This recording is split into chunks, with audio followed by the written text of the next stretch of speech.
The galaxy had changed. Word of Aegis Prime, the colossal starship, and its human mechanic had spread far and wide. Some saw them as protectors, others as a threat, and a few as a challenge to conquer. Elias Varn floated in the observation deck, watching distant systems flicker like tiny lights in the endless void. He could feel the pulse of the starship beneath his feet, a heartbeat that had once been lost to time but now thrived because of him. Human. "Something approaches," Aegis Prime said, its voice calm but urgent. "It is not a fleet like before. This is greater. The galaxy moves against us." Elias leaned forward, studying the sensors. A massive alien armada, unlike anything he had seen, was moving through nearby star systems.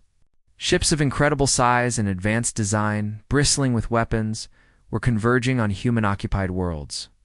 This was no minor threat. This was a coordinated attempt at conquest. "We can't let them take over," Elias said, his voice steady. "We protect life, always. That's what humans do." "I will follow your guidance," the ship replied. "Your judgment has awakened me. Your strategy will lead us." Elias knew the stakes. Every system, every colony, every civilization counted. They couldn't rely on strength alone. They needed intelligence, strategy, and adaptability, the very qualities that made humans extraordinary. He activated the ship's full operational systems. Energy cores glowed brighter than any star in the nearby cluster. Shields flared across the hull, and weapon arrays aligned with precision. The colossal starship was no longer dormant, no longer hidden. It was a force to be reckoned with, and Elias would be its guiding mind. The alien armada advanced with terrifying speed, striking at outlying colonies first. Elias charted their path, predicting their moves, and used Aegis Prime's unmatched mobility to intercept. Small skirmishes erupted, with energy beams slicing through space and missiles detonating against shields. But Elias did not panic. He had learned from previous battles human intuition, combined with the ship's alien power, could overcome even impossible odds. Human. "Their strategy is different," Aegis Prime said. "They anticipate attacks, yet they underestimate our unpredictability. We must use that," Elias smiled. "Then we'll be unpredictable." He guided the ship through a series of maneuvers no enemy could have predicted. Using the gravitational pull of nearby stars and the asteroid fields, he created traps that forced enemy formations to break apart. Missiles were redirected, energy blasts absorbed by shields, and the starship struck key vessels with precision attacks that disabled them without unnecessary destruction. "Remarkable," Aegis Prime said. "You turn chaos into opportunity. Humans. You excel where others fail." The first wave of the alien fleet faltered, retreating to regroup. Elias knew it was only temporary. The true threat was the central command of the Armada, a massive battleship bristling with energy weapons capable of destroying entire colonies in minutes. "We face their leader next," Elias said, "and we have to be smart. Brute force alone won't win this battle." Aegis Prime pulsed with energy as it responded. "I trust your strategy, human. Guide me." Elias analyzed the enemy ship's pattern. Its weapons cycled in predictable sequences, and its defenses were strong but not perfect. Using careful timing and precise maneuvers, he positioned Aegis Prime in a trajectory that allowed them to strike at the ship's energy conduits. Every decision required patience, precision, and creativity, the very traits that defined humans. The final battle began. Energy beams lanced through space as the colossal starship advanced.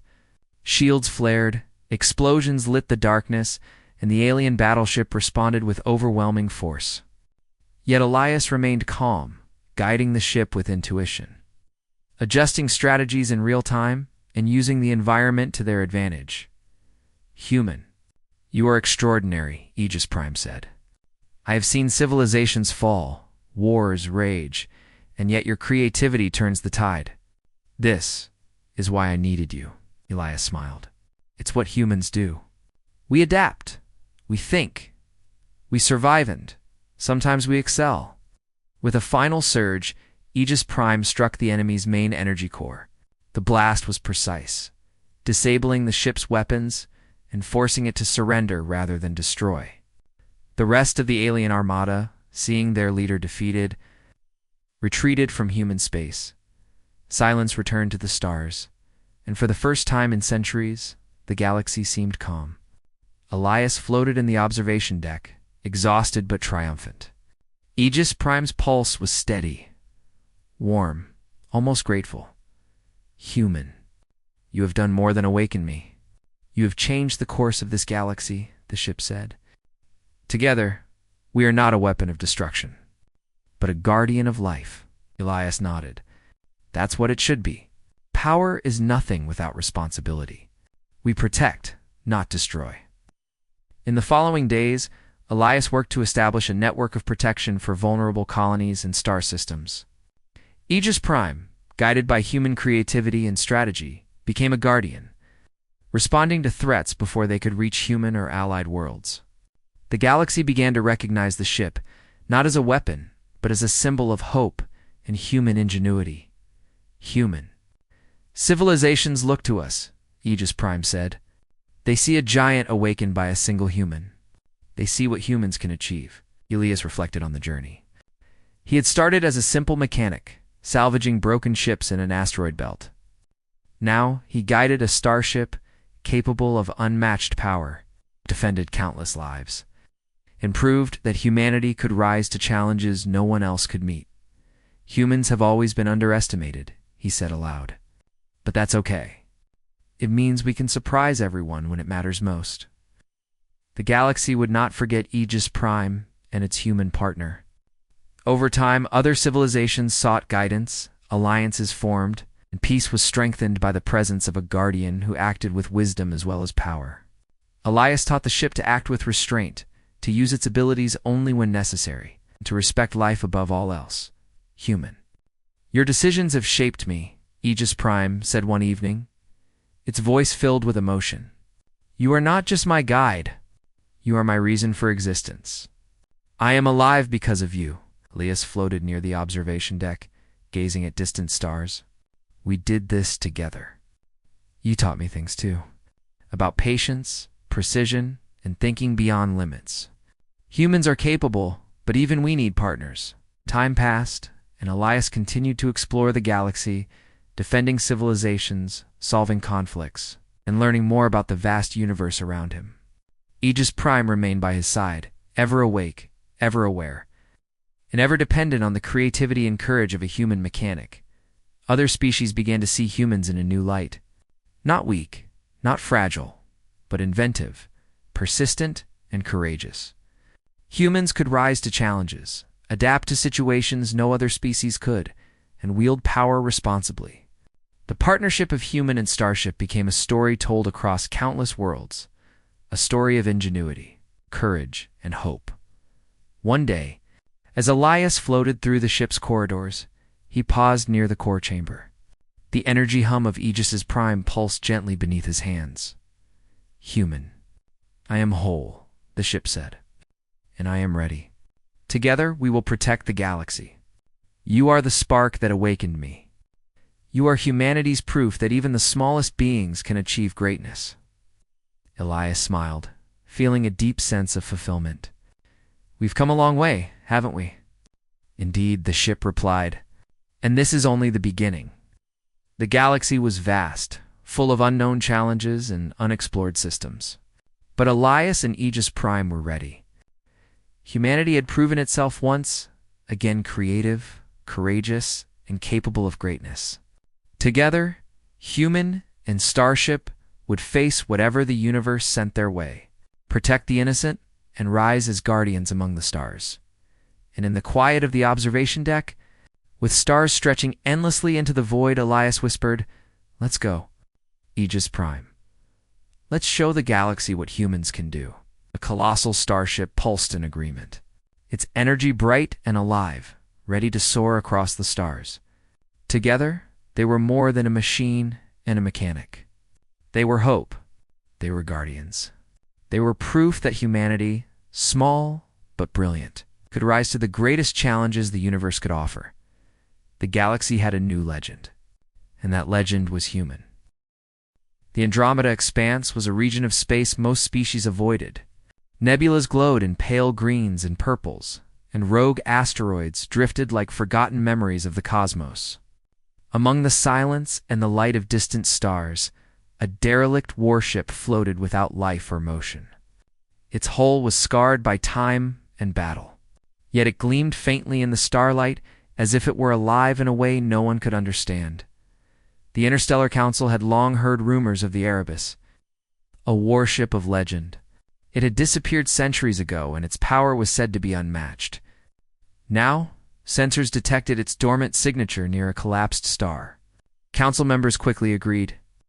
This was too important to leave untouched. Aliens from different star systems arrived first. Tall, slender beings with reflective skin attempted to interface with the ship's controls. Machines of incredible design hummed and clicked as they tried to unlock the Erebus's secrets. But no matter what they did, the warship remained still. It was as if it recognized no one. The Council, frustrated, turned to a small, lesser-known human crew. The humans had a reputation for unusual problem-solving skills, even though they were physically weaker than most species. Their leader, Captain Elias Thorne, had gained respect for repairing ships that others declared unsalvageable. Now he stood at the airlock of the Erebus, ready to step inside a legend. Elias's boots clanked softly against the metal floor. The corridors of the Erebus were immense, wider than most alien vessels. Dust floated in beams of light from the human's helmet. The silence was absolute, but not empty. It carried a weight, a sense that the ship was watching, waiting. Elias paused, taking a careful breath. He ran his gloved hand over a console. The metal was cold, ancient, yet responsive to his touch. Tiny lights flickered across the panel. Elias's eyes widened. The ship had acknowledged him, not just as a visitor, but as someone capable of understanding it, sir. Sensors are detecting minor energy fluctuations, reported Lena, the ship's engineer, from the human transport hovering outside. It's like the ship breathed for the first time in centuries. Elias smiled faintly. It's alive, he said. Not like us, but alive enough to know who can guide it. Alien crews outside the docking bay began murmuring. How could a human, a species they often overlooked, interact with the Erebus while their advanced systems failed? Some whispered that humans were lucky. Others argued that it was impossible. Inside, Elias moved cautiously down the main corridor. Panels shifted subtly under his hands, doors sliding open as though recognizing him as a friend. He stopped at the command deck. The chair at the center was massive, more a throne than a seat. The controls were intricate, covered with layers of protective locks. Elias ran his hands over the symbols, feeling their patterns. Each one was a puzzle, and he began to solve them intuitively. The ship responded. Consoles lit up. Holographic projections of star maps filled the room. The Erebus had chosen him. He could feel it. The warship was testing him, gauging whether he could handle its systems. Outside, the aliens grew anxious. The ship remained inert for them, but for Elias, it was awakening. Energy pulsed along the hull. Minor systems hummed and whirred. The human captain approached a main panel, and a voice soft, mechanical, yet almost equivocal in his mind. Who seeks my command? Elias blinked. I am Captain Elias Thorne of the human vessel Odyssey. I mean no harm. The ship paused, as if considering. Then a new set of lights glowed. Symbols rearranged themselves on the panels, easier for him to understand. The Erebus was offering cooperation, but only with him. For hours, Elias explored the decks, bypassing locks, restoring minor power systems, and repairing damaged circuits. He worked not like a machine, not like an alien, but with intuition and creativity. Where a robot might fail, Elias found solutions by thinking in unconventional ways. Loose wires became bridges, broken circuits were rerouted. Slowly, life returned to the ship. By the time Elias stopped to rest, the Erebus had opened entirely to him. Its sensors scanned the stars, mapping the region, its weapons systems calibrating silently. Lena's voice came through the come again. Sir, the alien fleets outside are growing impatient. They want control of the warship. Elias didn't respond immediately. He stood in the command deck, feeling a connection with the ancient ship. It was not just a vessel of war. It had purpose, memories, and intelligence. He could sense its hesitation, its curiosity, even its wariness. "They will have to earn it," he said finally. "No one commands the Erebus but the one it trusts." The aliens outside were growing louder, demanding access, attempting to force entry, but the warship ignored them. It remained silent and still for every species except for humans. The council members observing from their monitors were stunned. Elias had unlocked something no machine, no alien, no technology could. Night fell across the distant nebulae. The Erebus, once a sleeping giant, now hummed softly with latent power. Elias moved through the corridors again, testing more systems, restoring power to the ancient engines. Each touch seemed to awaken a memory within the ship. In quiet corners, holographic ghosts of past battles flickered and vanished, as if showing him the history of a machine that had seen centuries of conflict.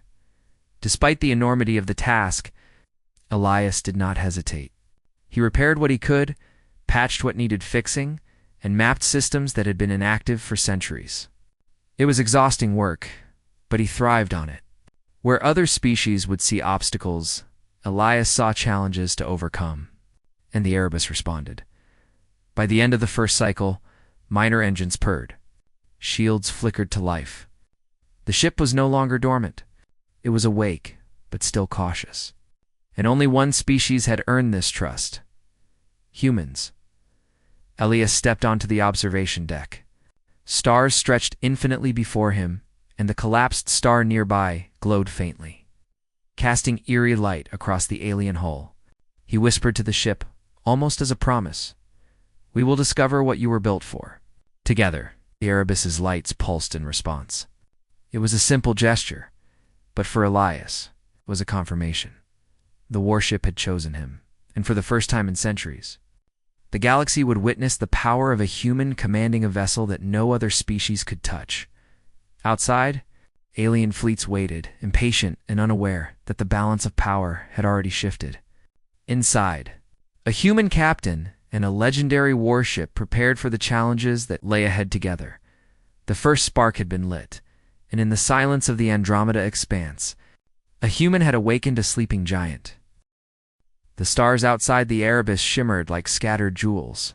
Captain Elias Thorne stood on the command deck, his hands moving over panels that no human had touched for centuries. The warship hummed in response, a low vibration that filled the corridors. It was alive in a way that went beyond circuits and engines. It was intelligent, aware, and it seemed to test every action Elias took, sir. Lena's voice came through the calm but full of concern. The alien crews are growing impatient. They've begun sending boarding pods toward the ship. If they try to force their way inside— Elias did not need her to finish the sentence. The thought alone sent a shiver down his spine. The Erebus was powerful, but Elias knew it had been built for war, and even dormant. It could respond in ways that were unpredictable. One wrong move, and the ship's full power could destroy everything around it.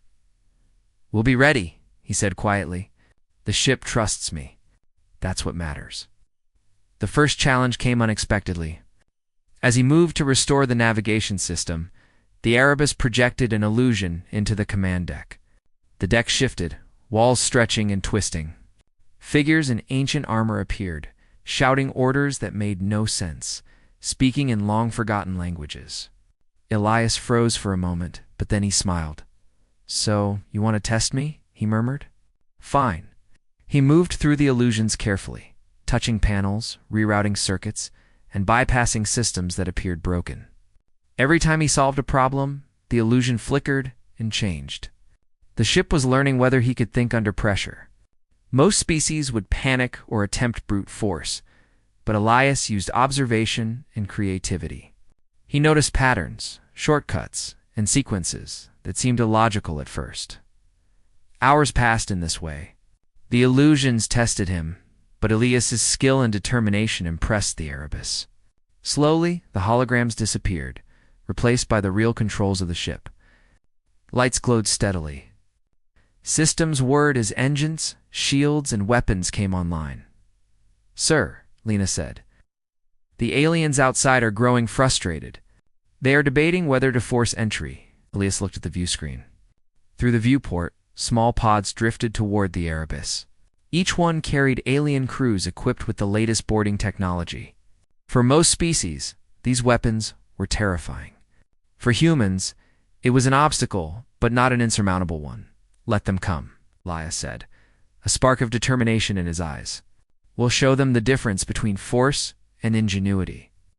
The first pod made contact with the hull. Energy pulses from the ship's defenses activated, creating a field that prevented the aliens from attaching themselves. The pod drifted harmlessly into space. Another pod approached, and then another. Each time, Elias worked with the ship, rerouting power to shields and engines in ways the aliens could not predict. "What are you doing, sir?" Lena asked. "Adapting," Elias replied. "The ship has systems they don't understand. I just need to learn how to use them." The Erebus seemed to respond to his confidence. Panels shifted, opening access to auxiliary controls. Hidden weapon systems powered up, yet Elias held back. He did not want to destroy the aliens, not yet. He wanted to teach them, to demonstrate that humans were capable of strategy. Beyond mere destruction, it was during this time that Elias discovered another secret. Deep in the engine room, he found systems that could manipulate gravity, create localized fields that bent space around the ship. He realized that if he could master these, the Erebus could move in ways no other ship in the galaxy could, slipping past enemies, evading attacks, even turning the environment into a weapon. "Sir," Lena's voice sounded excited now. You're unlocking systems no one thought existed." Elias nodded. "We're not just repairing the ship. We're awakening it. It's more than a warship, it's alive, and it understands me. That's why it listens." The aliens outside began to recognize that their attempts were failing. They tried to force commands into the Erebus, using advanced hacking devices and brute force protocols. But the ship rejected all inputs. Its loyalty was singular. Only humans and only Elias could guide it. One alien commander, tall and blue-skinned, barked orders at his crew. Why won't it respond? "We have the technology. We have the skill." A younger officer whispered, It listens to him." "The human." The commander froze. "Impossible." "Right." But the evidence was clear. Sensors recorded the ship responding to Elias's voice and touch alone. The aliens had never seen anything like it. In their arrogance, they assumed that power alone would be enough. Elias proved otherwise. As the hours passed, Elias learned to move with the ship. He didn't just command it, he danced with it. Engines adjusted before he even issued a formal command. Shields strengthened in anticipation of incoming threats. The Erebus projected holographic decoys, confusing the alien fleet. Every action seemed instinctive, a combination of human intuition and the ship's intelligence. During a brief pause in the conflict, Elias walked the corridors, inspecting systems. He saw evidence of the ship's past, battle scars, memorials to lost crews, holographic messages from centuries ago. It had fought wars, defended worlds, and witnessed the rise and fall of civilizations. Now it waited for someone worthy, and in Elias it had found that someone. He returned to the command deck. "The alien fleet won't stop," he said. "They will try everything, but we will be ready. We have the advantage they cannot understand: creativity and courage."